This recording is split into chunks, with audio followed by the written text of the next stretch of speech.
To iDream media. So నిద్రలేమి సమస్య చాలా మందిని ఇబ్బంది పెడుతూ ఉన్న సమస్య. అయితే ఎందుకు ఈ సమస్య, మరి రాకుండా జాగ్రత్తలు ఏంటి, హెర్బల్ మెడిసిన్ దీని గురించి ఏం చెప్తుంది, వివరాలు తెలుసుకుందాం. ఈరోజు మనతో పాటు ఉన్నారు ప్రముఖ herbal medicine and alternative medicine specialist doctor Swathi గారు. మ్యామ్ నమస్తే అండి. నమస్తే అండి. డాక్టర్ గారు, జనరల్గా ఇన్సోమ్నియా, నిద్రలేమి సమస్య, ఈ సమస్య అందరికీ ఉంటుంది. సో వెంటనే అసలు నిద్రపోవాలనుకొని బెడ్ మీదకి వెళ్ళగానే ఎవరు నిద్రపోవడం లేదు, నిద్ర పట్టడం లేదు. ఇదే మేజర్ కంప్లైంట్. సో దీనివల్ల వచ్చే కాంప్లికేషన్స్ అయితే చాలానే ఉన్నాయి. ఎందుకు ఈ సమస్య ఇంతలా పెరిగిపోయింది? మీరు అన్నది కరెక్టే. ప్రజెంట్ సిచ్యుయేషన్లో ఒక 100 మెంబర్స్ని మీరు తీసుకుంటే కనుక 30 మెంబర్స్ మినిమం ఈ ప్రాబ్లంతో సఫర్ అవుతున్నారు. సో అసలు ఎందుకు ఇన్సోమ్నియా అనేది తెలుసుకోవాల్సినటువంటి అవసరం ఉంది. కానీ తెలుసుకునే దానికన్నా ముందర మంచి నిద్ర వల్ల ప్రయోజనాలు ఏంటి అనేది తెలుసుకుంటే ఇది నిజంగానే మనం ఏం కోల్పోతున్నామో తెలుస్తుంది first of all.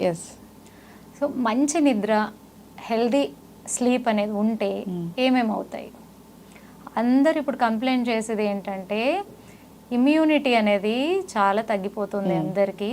So immunity తక్కువ ఉండడం వల్ల మనం సీజనల్ ప్రాబ్లమ్స్ ఎక్కువగా వస్తాయనో, ఇంకా అదర్ డిసీజెస్ వస్తాయనో, రకరకాల ఇబ్బందులు ఓన్లీ ఇమ్యూనిటీ ద్వారా అని మనకి చెప్తూ ఉంటారు.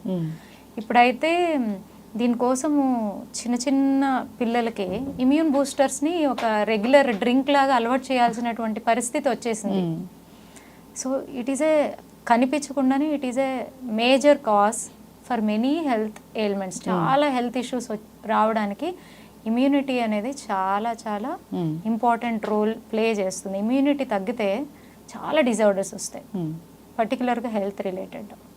సో ఫస్ట్ ఇమ్యూనిటీని మనకి ఇచ్చేటటువంటి natural best medicine, no expense, నిద్ర.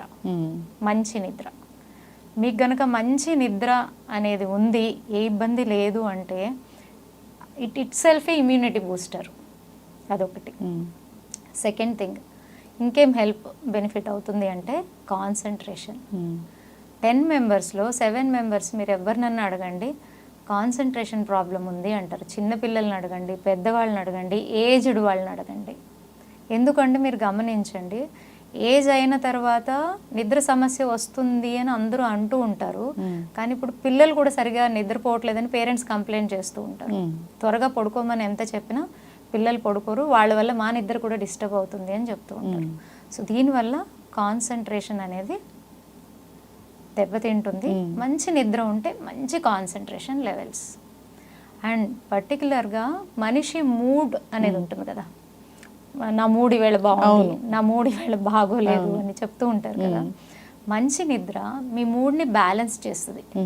ఎటువంటి సిచ్యుయేషన్ అన్నా అవునండి, మీరు పొద్దున్న లెగిసినప్పటి నుంచి సాయంకాలం వరకు మీరు వర్క్లో బిజీ ఉంటారు, బై మైండ్ కూడా మీరు బిజీ ఉంటారు. ఫిజికల్ స్ట్రెంగ్త్ అనేది కూడా మీ డే టు డే వర్క్ని హెల్దీగా తీసుకెళ్ళాలంటే చాలా చాలా అవసరం. మూడ్ అనేది చాలా ఇంపార్టెంట్ రోల్ ప్లే చేస్తుంది. సో ఎనీ సిచ్యుయేషన్లో మీ మూడ్ని మీరు బ్యాలెన్సింగ్గా ఉంచుకోవడానికి మంచి నిద్ర అనేది చాలా చాలా అవసరం. ఇలాగ రకరకాలుగా మనకి మంచి నిద్ర హెల్ప్ చేస్తుంది. ఎస్, ఖచ్చితంగా మ్యామ్. నిజంగానే మీరు అన్నట్లు నిద్రపోకపోతే, నిద్రపోని నెక్స్ట్ డే చాలా అంటే మనం చాలా డిస్టర్బ్డ్గా ఉంటాము. చిన్నపిల్లలు ఉండో లేదా ఇతర అనారోగ్య సమస్యల వల్ల ఇలా నిద్ర ఎప్పుడైనా ఫస్ట్ ఏం చేస్తారు చెప్పండి? నిద్ర సరిగా లేకపోతే పొద్దున్న లేవంగానే మీరు మీ ఇంట్లోనే చెక్ చేయండి. ఎవరైనా లేట్గా పడుకున్నారు, సరిగా నిద్ర లేదు అంటే వాళ్ళ నెక్స్ట్ డే బిహేవియర్ ఎలాగుంటుందంటే చాలా మందికి వాళ్ళకి తెలియదు ఎందుకు ఇలా బిహేవ్ చేస్తున్నారు. ఊరికూరినే కోపం పడుతూ ఉంటారు, ఇరిటేట్ అవుతూ ఉంటారు. చికాకు ఏ లెవెల్లో ఉంటుందంటే ఇంట్లో ఉన్న వాళ్ళందరినీ అరుస్తుంటారు. సగం వాళ్ళ వల్ల మిగిలిన వాళ్ళకు కూడా డిస్టర్బెన్స్ అవుతుంది కదా. సో ఇది మేజర్ రోల్ అనమాట, అంత చేంజ్ తీసుకొస్తుంది. సో ఇదొక కారణం. అయితే మీరు ఇంకొకటి గమనించండి, ఈ నిద్రలేమి అనేది సమస్యగా చెప్తూ ఉంటారు కదా, దీన్ని కూడా మీరు అనలైజ్ చేయగలగాలి. అసలు ఇన్సోమ్నియా అంటే ఏంటి? బేసిక్గా మన డే టు డే లైఫ్లో నెలలో ఒక 2 రోజులు నిద్ర పట్టలేదు అని అనుకోండి, అది ఇన్సోమ్నియా కాదు. ఓకే, లేదా ఇంట్లో ఏదైనా ఫంక్షన్ ఉంటున్నప్పుడు మనకు ఆ 2 రోజులు నిద్ర అనేది ఉండదు, అది ఇన్సోమ్నియా కాదు. రోజు నిద్ర పట్టకపోతేనే రోజు నిద్ర పట్టకపోయినా, వారంలో 3 రోజులు సరిగా నిద్ర లేకపోయినా, బెడ్ మీదకి వెళ్ళిన తర్వాత అర్ధరాత్రి వరకు కూడా మీరు ప్రయత్నిస్తూ ఉంటారు, ఎప్పుడెప్పుడు నిద్ర వస్తుంది, పడుకుందాం అని. ఇలాంటి ఇబ్బందులతో సఫర్ అవుతూ ఉంటారు కదా, దీన్ని మనం ఇన్సోమ్నియాగా తీసుకోవాలి. ఓకే, మరి ఇన్సోమ్నియా ఉంది, ప్రతిరోజు ట్రై చేస్తున్నా నిద్ర పట్టట్లేదు అన్నప్పుడు హెర్బల్ మెడిసిన్ ఎలా పనిచేస్తుంది, న్యాచురోపతి లో దీనికి ఎటువంటి ట్రీట్మెంట్స్ ఉన్నాయి, జనరల్గా ఏదైనా హోమ్ రెమెడీస్ ఉన్నాయా ఇది తగ్గించుకోవడానికి? హోమ్ రెమెడీస్ ఉన్నాయి. అన్నిట్లకన్నా ముందు హోమ్ రెమెడీలో మనం వెళ్ళే కన్నా ముందు మనమే కొన్ని స్టెప్స్ని తీసుకోవాల్సినటువంటి అవసరం చాలా చాలా ఉంటుంది. మీరు పొద్దున్నే లేవగానే డే టు డే ప్లాన్ చేసుకుంటారు. 9 అవ్వగానే నేను ఆఫీస్కి వెళ్ళాలి, 1 గంట అవ్వగానే నేను లంచ్ చేయాలి, అవునా కదా, సాయంకాలం 4 or 5 అవ్వగానే నేను డైలీ వాకింగ్ చేయాలని ఏదైతే రూల్స్ అండ్ రెగ్యులేషన్స్ మనం పెట్టుకుంటామో, ఇలాంటి రూల్స్ అండ్ రెగ్యులేషన్స్ మనం పడుకోవడానికి పెట్టుకోవాలి.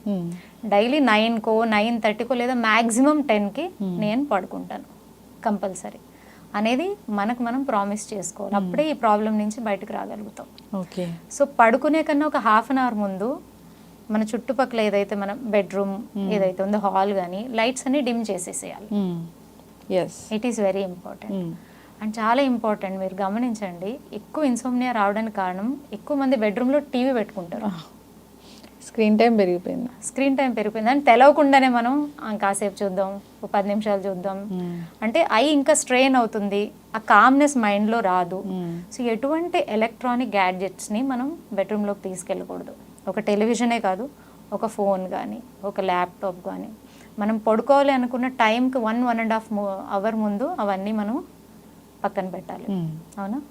అండ్ ఇంకో రీజన్ ఏంటంటే, ఇప్పుడు పెరిగిపోవడానికి కారణము ఎక్కువ లేట్ నైట్ వర్క్స్, అంటే మనకి మార్నింగ్ డ్యూటీస్ కన్నా నైట్ డ్యూటీస్కి వెళ్ళేటటువంటి వాళ్ళు ఎక్కువ మంది ఉంటారు. వాళ్ళకి కూడా ఈ ప్రాబ్లము ఎక్కువగా వచ్చేటటువంటి అవకాశం ఉంది. దీనివల్ల ఏమవుతుందంటే, చాలామందికి తెలియదు, ఈ ఇన్సోమ్నియా ఉన్న వాళ్ళల్లో సపోజ్ ఎవరైనా థైరాయిడ్ వాళ్ళు ఉన్నారే అనుకోండి, బ్లడ్ ప్రెషర్ వాళ్ళు ఉన్నారే అని అనుకోండి, స్టమక్ ప్రాబ్లమ్స్ ఉన్న వాళ్ళు ఉన్నారే అనుకోండి, వీళ్ళందరికీ కూడా ఆ problem day by day chronic అవుతాయి.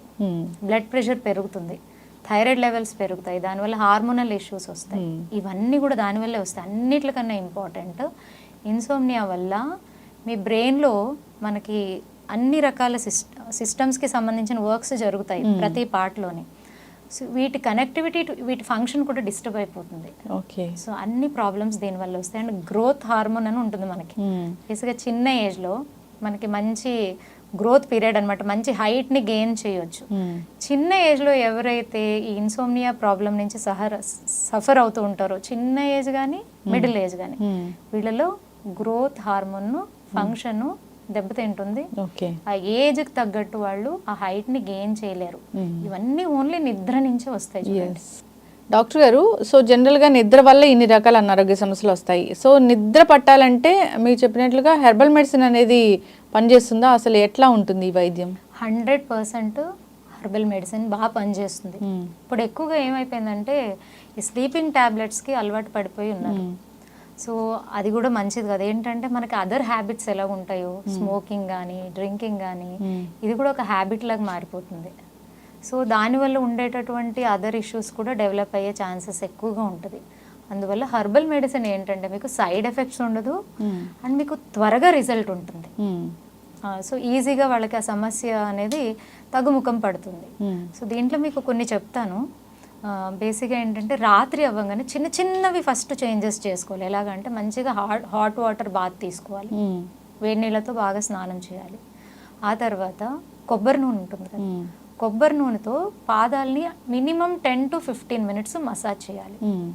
అలాగే వీక్లీ వన్స్ హెడ్ మసాజ్ చేసుకోవాలి. ఇవన్నీ సింపుల్ అంటే మెడిసిన్స్కి మనం అలవాటు పడకుండా ప్రాబ్లమ్ని ఫస్ట్ మనము ఎరాడికేట్ చేయడం. అప్పుడు కూడా అవ్వలేదు అంటే మనం నెక్స్ట్ స్టెప్కి వెళ్ళాలి. మీకు మిల్క్ చాలా హెల్ప్ చేస్తుందండి. వేడి పాలల్లో రాత్రి కొంచెం హనీ వేసుకుని తాగడం వల్ల కూడా మంచి నిద్ర వస్తుంది. సో ఇలాంటి చిన్న చిన్నవి. లేదా మీరు పడుకునే కన్నా ఒక 1/2 hour ముందు ఒక గ్లాస్ ఆఫ్ వాటర్లో ఒక స్పూన్ సోంపు వేసేసి దాన్ని ఒక 1/2 hour తర్వాత మంచిగా దాన్ని మిక్స్ చేసి టేస్ట్ కోసం కావాలంటే హనీ యాడ్ చేసుకోవచ్చు. దీన్ని తీసుకోవడం ద్వారా కూడా మంచి నిద్ర పడుతుంది. దీనికి ఇవన్నీ చేశాక కూడా మాకు నిద్ర పట్టట్లేదు, ఇబ్బందిగా ఉంది అన్నట్టు ఎవరైతే ఇలాంటి ప్రాబ్లమ్స్ సఫర్ అవుతూ ఉంటారో అప్పుడు దానికి సంబంధించిన స్పెషలిస్ట్ని కన్సల్ట్ చేసి జాగ్రత్తలు తీసుకోవాల్సిన అవసరం ఉంటుంది. ఎక్కువగా ఈ యాంగ్జైటీ డిప్రెషన్ పేషెంట్స్కి అయితే ఈ సమస్య బాగా ఎక్కువగా ఉంటుంది. సో ఫస్ట్ వాళ్ళు ఇంకా మెడిసిన్స్ యాడ్ చేసుకోకుండా, హెల్త్ ప్రాబ్లం ఏదైతే ఉందో అది ఇంకా పెద్దగా పెరగకుండా ఫస్ట్ ఇలాంటి చిన్న చిన్న హోమ్ రెమెడీస్ ద్వారా కూడా వాళ్ళకి కూడా చాలా హెల్ప్ అవుతుంది. తప్పకుండా if not they have to consult a specialist. మేము యాజ్ ఏ హెర్బల్ స్పెషలిస్ట్గా 5 ఏళ్ళు 6 ఏళ్ళ నుంచి సఫర్ అవుతున్న వాళ్ళు కూడా 1-2 విజిట్స్లో మంచి రిజల్ట్స్ వాళ్ళు చూస్తారు. ఎస్, ఖచ్చితంగా మ్యామ్, చాలా చక్కగా చెప్పారు. సో ఏదైనా న్యాచురల్ వే ఉందా అని చూస్తూ ఉంటారు. ఈ మధ్యకాలంలో ప్రతిదానికి ట్యాబ్లెట్స్ వాడడం, దానివల్ల సైడ్ ఎఫెక్ట్స్ రావడం ఇవన్నీ చూస్తూ ఉన్నాము. సో ఏదైనా ఆ ట్యాబ్లెట్స్ వేసుకుంటే అప్పటికప్పుడు రిలీఫ్ మాత్రమే ఉంటుంది, పర్మనెంట్ సొల్యూషన్ కూడా దొరకడం లేదు. సో హెర్బల్ మెడిసిన్ అనేది చాలా బాగా పనిచేస్తుంది. అంతేకాదు మీరు చెప్పినట్లు ఈ చిట్కాలు కూడా పాటించాలని కోరుకుందాం. చక్కటి ఇన్ఫర్మేషన్ అండి, ధన్యవాదాలు. నమస్తే.